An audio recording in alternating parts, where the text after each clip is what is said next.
श्रीमद् भागवत महापुराण एकादश स्कंध 28वां अध्याय।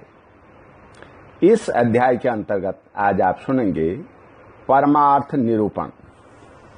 भगवान श्री कृष्ण कहते हैं, हे उद्धव जी, यद्यपि व्यवहार में पुरुष और प्रकृति, दृष्टा और दृश्य के भेद से दो प्रकार का जगत जान पड़ता है, तथापि परमार्थ दृष्टि से देखने पर यह सब एक अधिष्ठान स्वरूप ही है।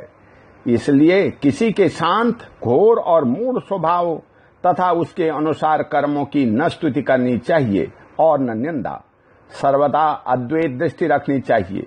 जो पुरुष दूसरों के स्वभाव और उनके कर्मों की प्रशंसा अथवा निंदा करते हैं, वे शीघ्र ही अपने यथार्थ परमार्थ साधन से च्युत हो जाते हैं, क्योंकि साधन तो द्वैत के अभिनिवेश का, उसके प्रति सत्यत्व बुद्धि का निषेध करता है और प्रशंसा तथा निंदा उसकी सत्यता के भ्रम को और भी दृढ़ करती है। हे उद्धव जी, सभी इंद्रियां राजस अहंकार के कार्य हैं। जब वे निंदित हो जाती हैं, तब शरीर का अभिमानी जीव चेतना शून्य हो जाता है, अर्थात उसे बाहरी शरीर की स्मृति नहीं रहती। उस समय यदि मन बच रहा, तब तो वह सपने के झूठे दृश्यों में भटकने लगता है और वह भी लीन हो गया। तब तो जीव मृत्यु के समान गाढ़ निद्रा सुषुप्ति में लीन हो जाता है। वैसे ही जब जीव अपने अद्वितीय आत्मस्वरूप को भूलकर नाना वस्तुओं का दर्शन करने लगता है, तब वह स्वप्न के समान झूठे दृश्यों में फंस जाता है, अर्थात मृत्यु के समान अज्ञान में लीन हो जाता है। हे उद्धव जी, जब द्वैत नाम की कोई वस्तु ही नहीं है, तब उसमें अमुक वस्तु भली है और अमुक बुरी, अथवा इतनी भली और बुरी है, यह प्रश्न ही नहीं उठ सकता। विश्व की सभी वस्तुएं वाणी से कही जा सकती हैं अथवा मन से सोची जा सकती हैं। इसलिए दृश्य एवं अनित्य होने के कारण उनका मिथ्यात्व तो स्पष्ट ही है। परिछाई, प्रतिध्वनि और सीपी आदि से चांदी आदि के आभास यद्यपि है तो सर्वथा मिथ्या, परंतु उनके द्वारा मनुष्य के हृदय में भय, कंप आदि का संचार हो जाता है। वैसे ही देहादि सभी वस्तुएं हैं तो सर्वथा मिथ्या ही, परंतु जब तक ज्ञान के द्वारा उनकी असत्यता का बोध नहीं हो जाता, इनकी आत्यंतिक निवृत्ति नहीं हो जाती, तब तक ये भी अज्ञानियों को भयभीत करती रहती हैं। हे उद्धव जी, जो कुछ प्रत्यक्ष या परोक्ष वस्तु है वह आत्मा ही है, वही सर्वशक्तिमान भी है।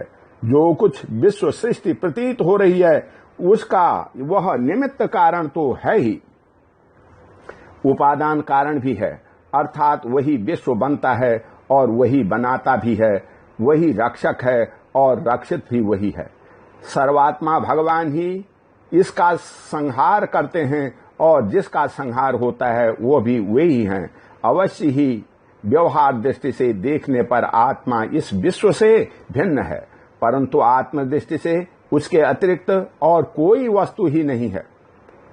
इसके अतिरिक्त जो कुछ प्रतीत हो रहा है उसका किसी भी प्रकार निर्वचन नहीं किया जा सकता, और अनिर्वचनीय तो केवल आत्मस्वरूप ही है। इसलिए आत्मा में सृष्टि, स्थिति, संहार अथवा आध्यात्म, अधिदैव और अधिभूत, ये तीन प्रकार की प्रतीतियां सर्वथा निर्मूल ही हैं। न होने पर भी यूं ही प्रतीत हो रही हैं। यह सत्व, रज और तमस के कारण प्रतीत होने वाली दृष्टा, दर्शन, दृश्य आदि की त्रिविधता माया का खेल है। हे उद्धव जी, तुमसे मैंने ज्ञान और विज्ञान की उत्तम स्थिति का वर्णन किया है। जो पुरुष मेरे इन वचनों का रहस्य जान लेता है, वह न तो किसी की प्रशंसा करता है और न निंदा। वह जगत में सूर्य के समान संभाव से विचरता रहता है। प्रत्यक्ष, अनुमान, शास्त्र और आत्मानुभूति आदि सभी प्रमाणों से यह सिद्ध है कि यह जगत उत्पत्ति विनाशील होने के कारण अनित्य एवं असत्य है। यह बात जानकर जगत में असंग भाव से विचरना चाहिए। उद्धव जी ने पूछा, हे भगवान, आत्मा है दृष्टा और देह है दृश्य, आत्मा स्वयं प्रकाश है और देह है जड़। ऐसी स्थिति में जन्म मृत्यु रूप संसार न शरीर को हो सकता है और न आत्मा को, परंतु इसका होना भी उपलब्ध होता है। तब वह होता कैसे किसे है? आत्मा तो अविनाशी, प्राकृत अपराकृत, गुणों से रहित, शुद्ध स्वयं प्रकाश और सभी प्रकार के आवरणों से रहित है, तथा शरीर विनाशी, सगुण, अशुद्ध, प्रकाश्य और आवृत है। आत्मा अग्नि के समान प्रकाशमान है तो शरीर काठ की तरह अचेतन। फिर यह जन्म मृत्यु रूप संसार है किसे?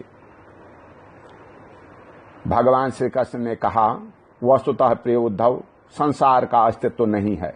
यद्यपि जब तक देह, इंद्रिय और प्राणों के साथ आत्मा की संबंध भ्रांति है, तब तक अविवेकी पुरुष को यह सत्य सा स्फुरित होता है।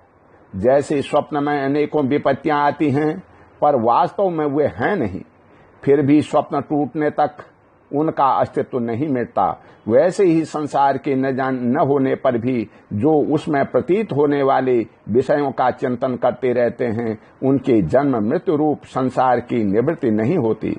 जब मनुष्य स्वप्न देखता रहता है, तब नींद टूटने के पहले उसे बड़ी बड़ी विपत्तियों का सामना करना पड़ता है, परंतु जब उसकी नींद टूट जाती है, वह जग पड़ता है, तब न तो स्वप्न की विपत्तियां रहती हैं और न उनके कारण होने वाले मोह आदि विकार। हे उद्धव जी, अहंकार ही शोक, भय, हर्ष, क्रोध, लोभ, मोह, स्पृहा और जन्म मृत्यु का शिकार बनता है। आत्मा से तो इनका कोई संबंध ही नहीं है। हे उद्धव जी, देह, इंद्रिय, प्राण और मन में स्थित आत्मा ही भी जब उनका अभिमान कर बैठता है, उन्हें अपना स्वरूप मान देता है, तब उसका नाम जीव हो जाता है। उस सूक्ष्माति सूक्ष्म आत्मा की मूर्ति है। गुण और कर्मों का बना हुआ लिंग शरीर, उसे ही कहीं सूत्रात्मा कहा जाता है और कहीं महतत्व। इसके और भी बहुत से नाम हैं। वही काल रूप परमेश्वर के अधीन होकर के जन्म मृत्यु रूप संसार में इधर उधर भटकता रहता है। वास्तव में मन, वाणी, प्राण और शरीर अहंकार के ही कार्य हैं। यह है तो निर्मूल, परंतु देवता, मनुष्य आदि अनेक रूपों में इसी की प्रतीति होती है। मननशील पुरुष उपासना की शान पर चढ़ा करके ज्ञान की तलवार को अत्यंत तीखी बना लेता है और उसके द्वारा देहाभिमान का, अहंकार का मूलोच्छेद करके पृथ्वी से निर्द्वंद होकर के विचरता है। फिर उसमें किसी प्रकार की आशा तृष्णा नहीं रहती। आत्मा और अनात्मा के स्वरूप को पृथक पृथक भली भांति समझ लेना ही ज्ञान है, क्योंकि विवेक होते ही द्वैत का अस्तित्व मिट जाता है। उसका साधन है तपस्या के द्वारा हृदय को शुद्ध करके वेद आदि शास्त्रों का श्रवण करना। इनके अतिरिक्त श्रवणानुकूल युक्तियां, महापुरुषों के उपदेश और इन दोनों से अविरुद्ध स्वानुभूति भी प्रमाण है। सबका सार यही निकलता है कि इस संसार के आदि में जो था तथा अंत में जो रहेगा, जो इसका मूल कारण और प्रकाशक है, वही अद्वितीय उपाधि शून्य परमात्मा बीच में भी है। उसके अतिरिक्त तो और कोई वस्तु नहीं है। हे उद्धव जी, सोने के कंगन, कुंडल आदि बहुत से आभूषण बनते हैं, परंतु जब वे गहने नहीं बने थे तब भी सोना था, और जब नहीं रहेंगे तब भी सोना रहेगा। इसलिए जब बीच में उसके कंगन, कुंडल आदि अनेकों नाम रख करके व्यवहार करते हैं, तब भी वह सोना ही है।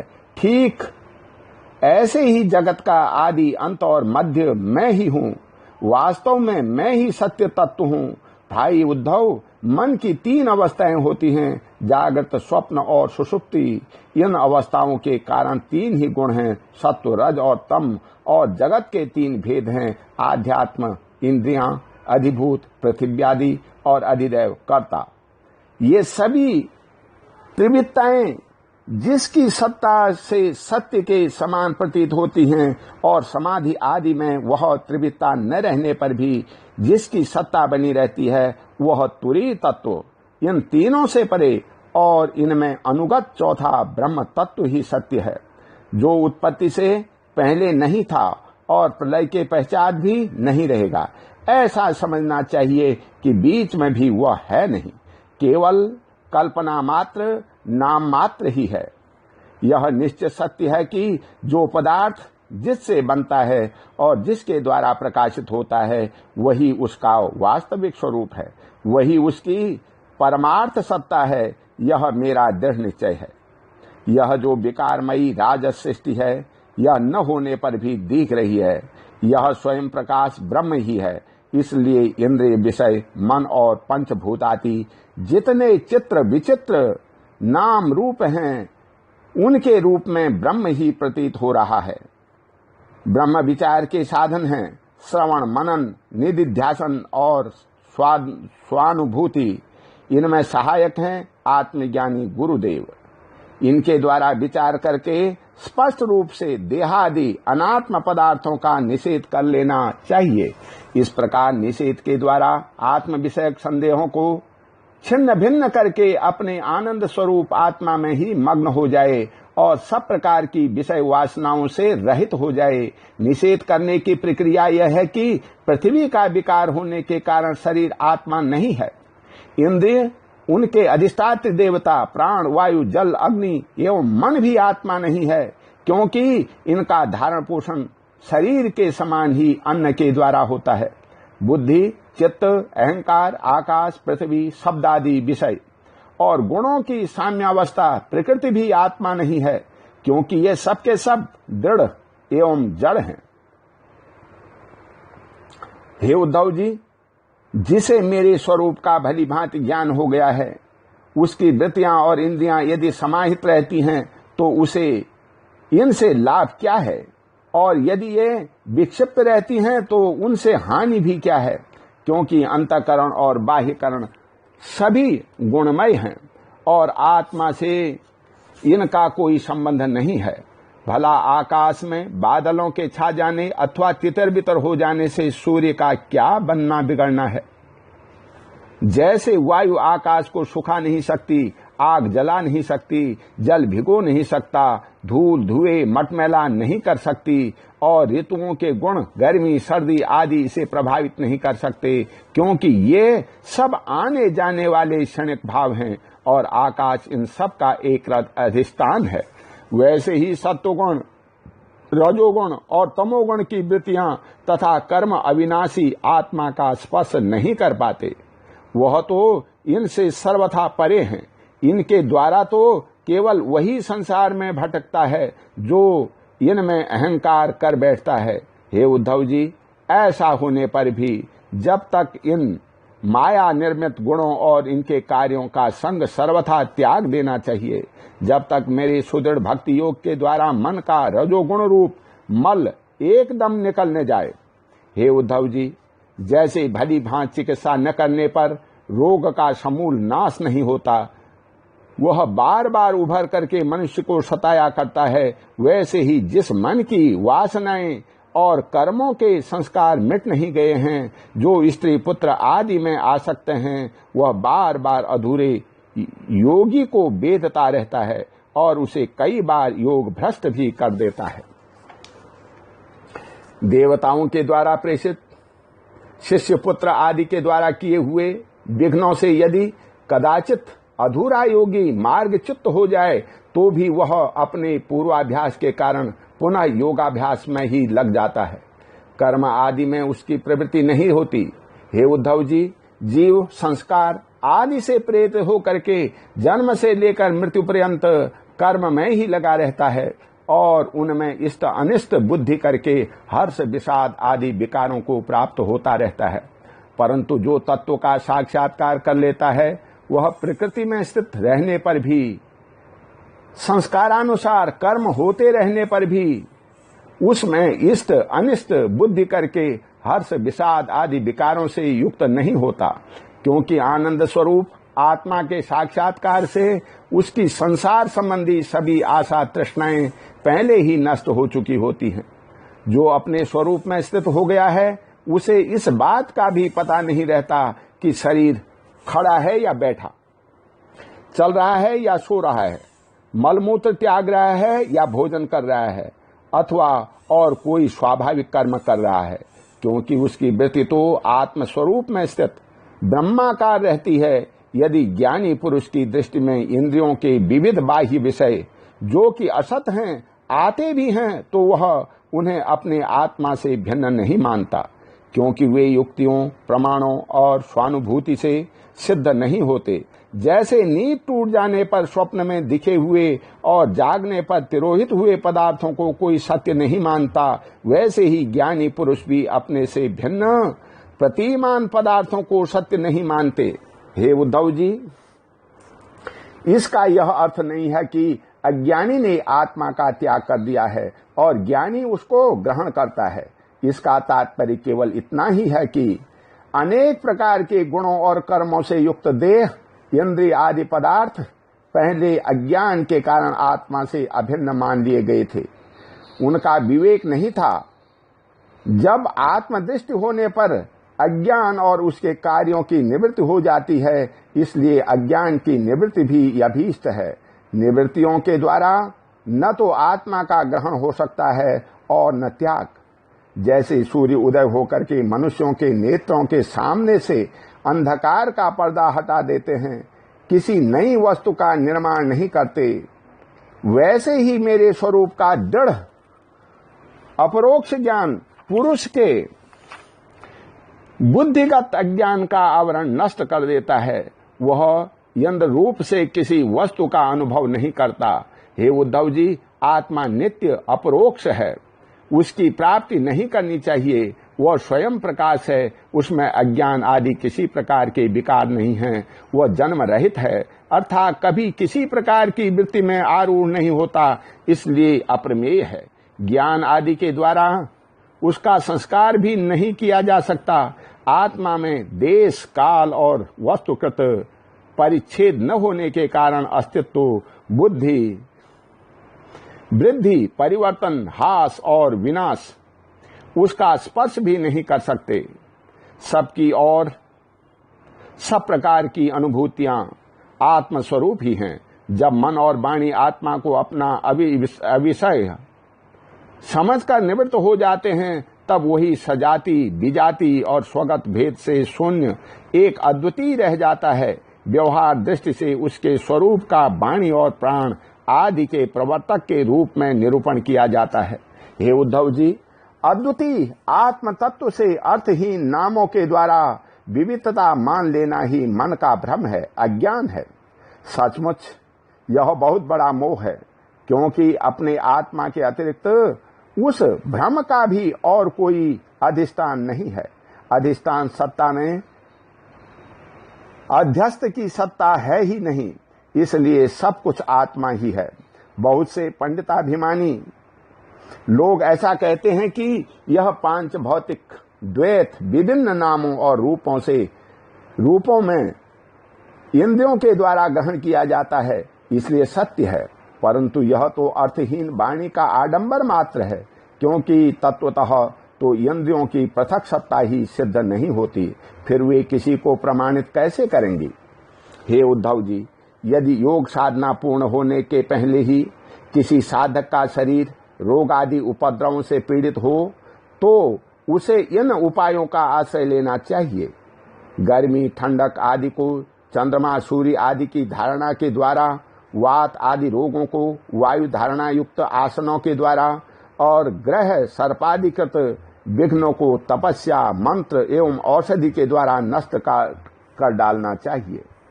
काम, क्रोध आदि विघ्नों को मेरे चिंतन और नाम संकीर्तन आदि के द्वारा नष्ट करना चाहिए तथा पतन की ओर ले जाने वाले दंभ, मद आदि विघ्नों को धीरे धीरे महापुरुषों की सेवा के द्वारा दूर कर देना चाहिए।